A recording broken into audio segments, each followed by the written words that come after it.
if you are not driven in some fashion by some kind of bottom line, there is going to be bloat because there's no incentive for the government to ever lay off anyone. And this is where I agree with what Vivek was saying. The government bloats because you can't fire anybody. Because why would you? They're government employees. They don't have to work hard. They don't have to do anything. The simple email, this seemed to cause, and to me, I'm an idiot. Simply asking, what did you get done this week? Is a very easy thing. In this video, Andrew Schulz discusses Doge and how he thinks Elon Musk's team is doing thus far. Andrew Schulz and his co-host, Akash Singh, debate whether or not the large number of layoffs being made are going too far. With that, let's watch Andrew Schulz and Akash Singh get into it over Doge on the Flagrant Podcast. Conversation on the internet about Doge. Oh, yeah. Okay. Seems like some people are pretty upset about this Doge. Well, yeah, I don't get it. I'm actually on board with what I'm hearing. What was John Stewart saying? John had a fire piece. John's the GOAT. Yeah, we loved, obviously, I'm a big fan. I'm a fan. What do you say? He's just saying, like, if you want to start cutting places, there's a lot of easier targets to cut. Like, if we got the piece, you could play the first, 30 seconds or so. But they might bang us on YouTube. I guess you're right. Yeah. All right, so go. What does he say? But just like, hey, we can cut Pentagon defense spending. We can love all this. Yeah. We can stop giving, what was it, like, hedge fund? No, it was the gas companies, like $3 billion in subsidies when they're already profitable by trillions of dollars. Yeah. Doing the thing that John always does, which is like pointing out the most awesome things. Yeah. And he's just brilliant at it.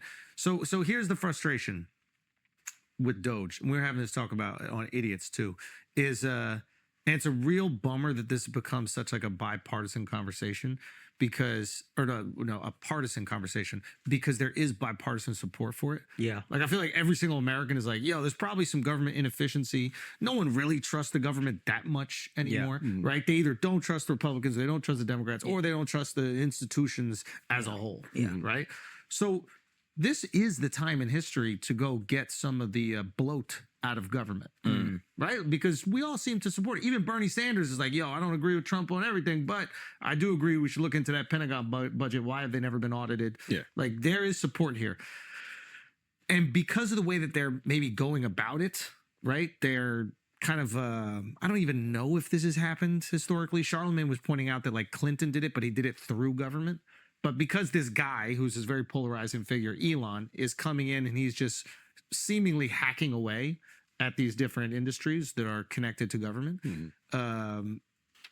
Some people feel like without any real justification, like I guess maybe they don't understand why he feels so confident that he can cut these jobs. Yeah. Is that the concern?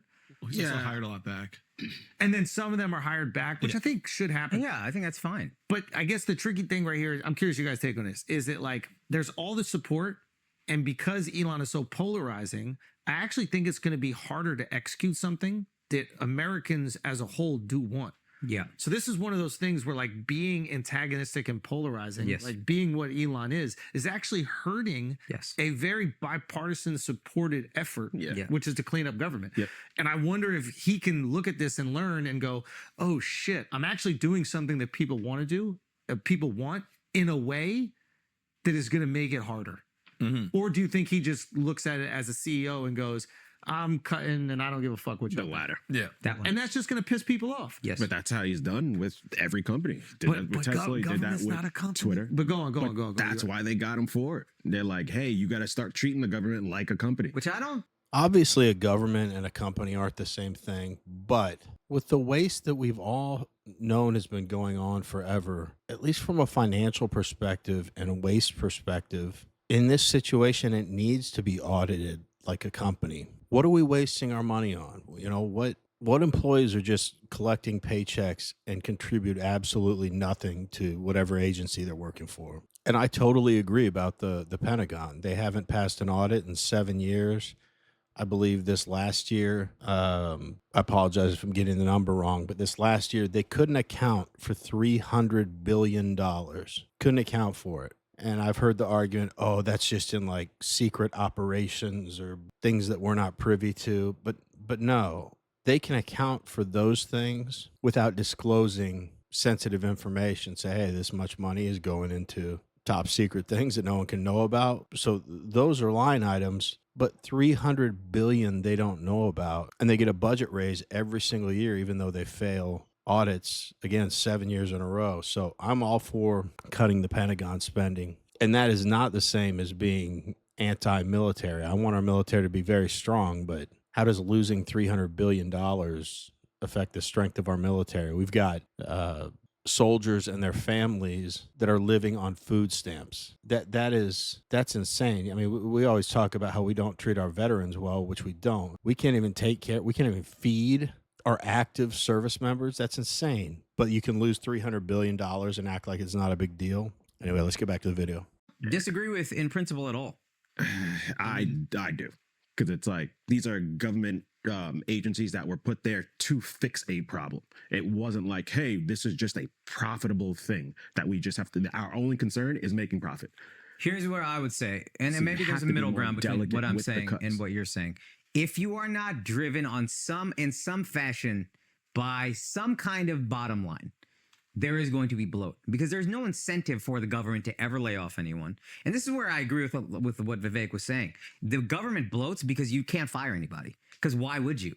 They're government employees. They don't have to work hard. They don't have to do anything. The simple email, this seemed to cause, and to me, I'm an idiot.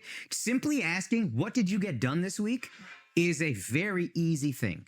And if you have trouble with that email, to me, it's as an idiot, granted, it seems like you didn't do anything this week probably, and your job is probably losable. Yeah. And I look at that as like, yo, who the fuck are you? I have people that I report to, heads of my agency. They're the ones that I answer to. I'm not answering to some motherfucker who just was granted this power and unconstitutionally, and now I have to prove my worth to this guy. Fuck him. That's how Good counterpoint. I got this message from Jason yesterday at 11:03 p.m. Guys, I don't recommend sending a Doge email to your wife to provide 5 bullet points of what they accomplished last week. Shout out to Jason, dude. That's so good. That's funny. That's really good. Son, Yeah. we should do that and just get the reaction. Yeah.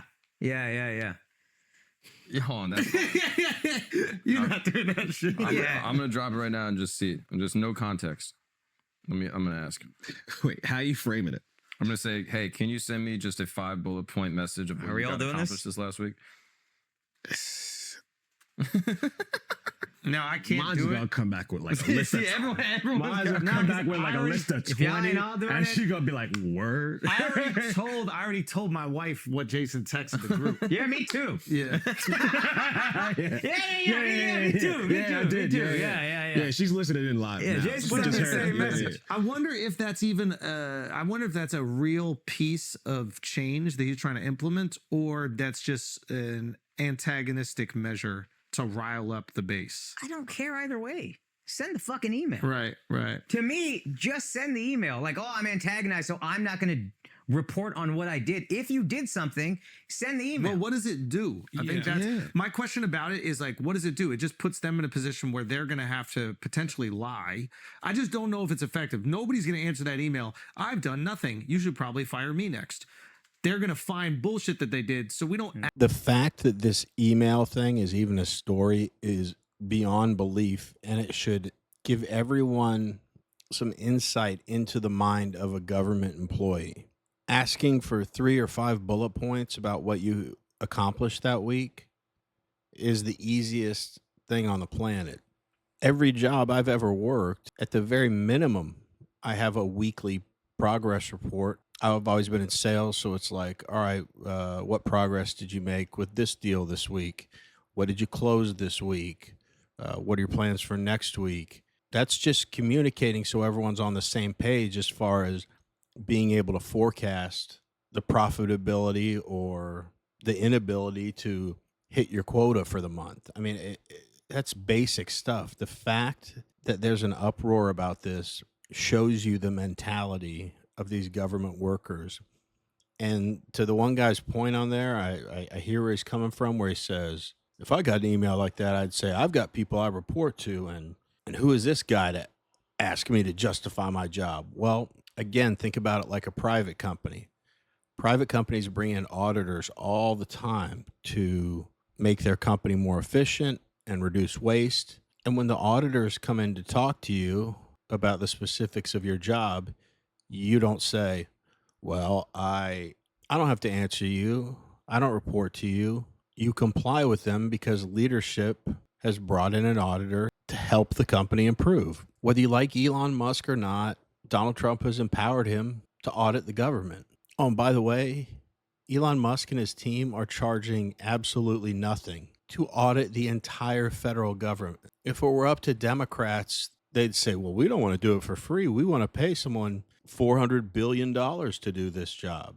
I've probably said it on here before, but if you oppose identifying waste, fraud, and abuse in our government, you either are simply opposing it because you're a Democrat and the Republicans are doing it and you feel like that's the good party line to take, or, which I think is very likely, you like the status quo where you can make money indiscriminately, where you have all these systems set up that no one's looked into forever, where you can scam or make money off the top or run your scam to make yourself richer as a politician or as a member of one of these agencies. And of course, if that gets uncovered, you are terrified of the consequences.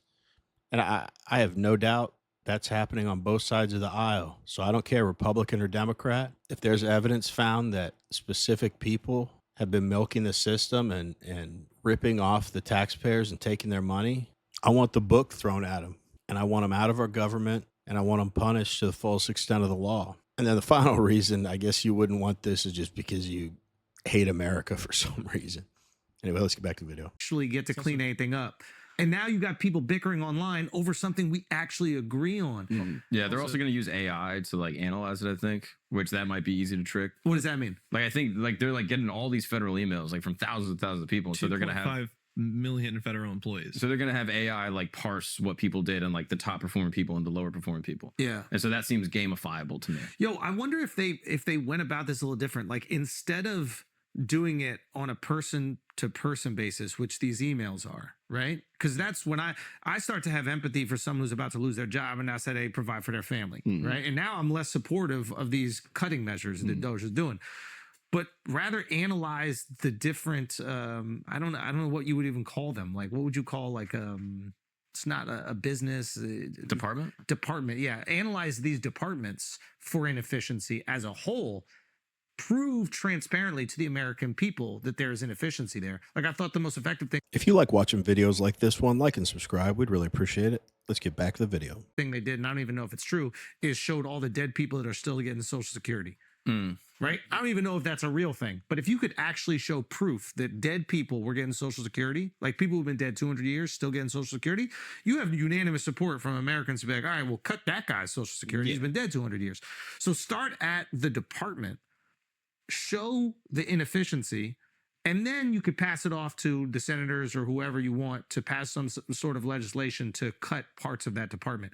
But when you go person to person and judging off the email they said, now I start to feel like, well, shit, I had a lazy week last week, but 2 weeks ago I was working overtime every single night. You didn't email me then? Yeah. But I think Elon's perspective, and he reposted this thing from Milton Friedman, which is basically they just go through every department and he just says, cut it, cut it, cut it, cut it. I think Milton Friedman had 3 that he wanted to keep. It was like justice. I forget. There was like 2 others. I don't even remember. Right. But everything else got to go. To cut all of them. So then why are you even emailing if you know what you got to cut? Well, I think Andrew mentioned empathy for folks that are scared that they're not going to be able to feed their family because they lost their job. But is that enough of a reason not to get rid of folks that do absolutely nothing and don't even come into the office at all? Which is very common, by the way, especially since COVID. Without question, government workers have become complacent.